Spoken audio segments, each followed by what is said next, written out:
আসসালামু আলাইকুম প্রিয় হ্যাপি ফ্যামিলির আপনজনেরা। আজকে বন্ধের দিনে মন চাইলো সবাই মিলে বানানি খাই, তাই চলে আসলাম ডুমুর গাছের নিচে। ডুমুর পাড়তে আমার দুই ভাই ডুমুর ফলগুলো গাছ থেকে পাড়তে থাকে।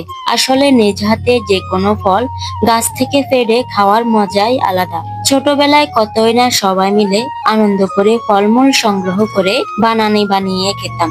আর এই ডুমুর ফল শরীরের জন্য অনেক উপকারী একটি ফল। তাই আজকে আমরা সবাই মিলে ডুমুর ফল সাথে গাছের পেয়ারা দিয়ে খুব সুন্দরভাবে বানিয়ে খাবো।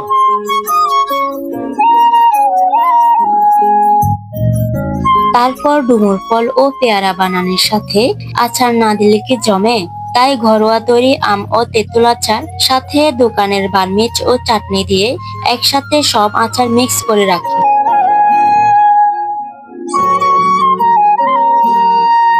আমরা যখন এক একজন এক এক রকমের কাজ করতে থাকি, তখন হঠাৎ টিপ টিপ বৃষ্টি শুরু হলো। এরপর বৃষ্টিতে ভিজতে ভিজতে আজকের বানানের সব উপকরণ তৈরি করে খোলা আকাশের নিচে শীতল পাটি বিছিয়ে সবাই মিলে আবার বসে পড়লাম ডুমুর ফলের বানানি খেতে।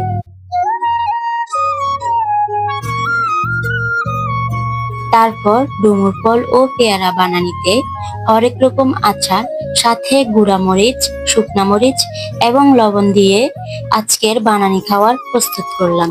আলহামদুলিল্লাহ।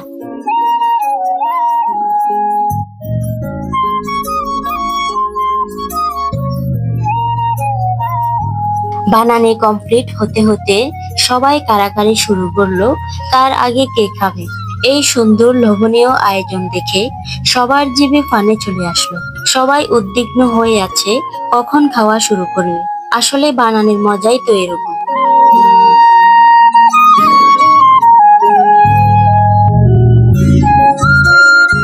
দর্শক, এক কথায় অসাধারণ বানানি আমরা আজকে বানাইছি।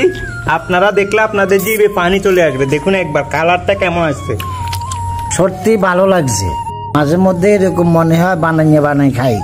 ছোটবেলায় খাইছি, অনেকদিন পর ছেলেরা বানাইছে, এটা খাইলাম। ফাইন।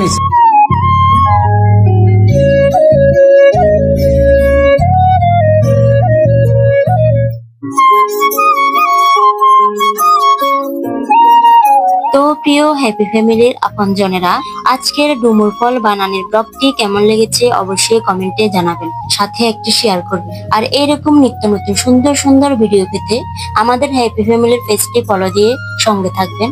ধন্যবাদ।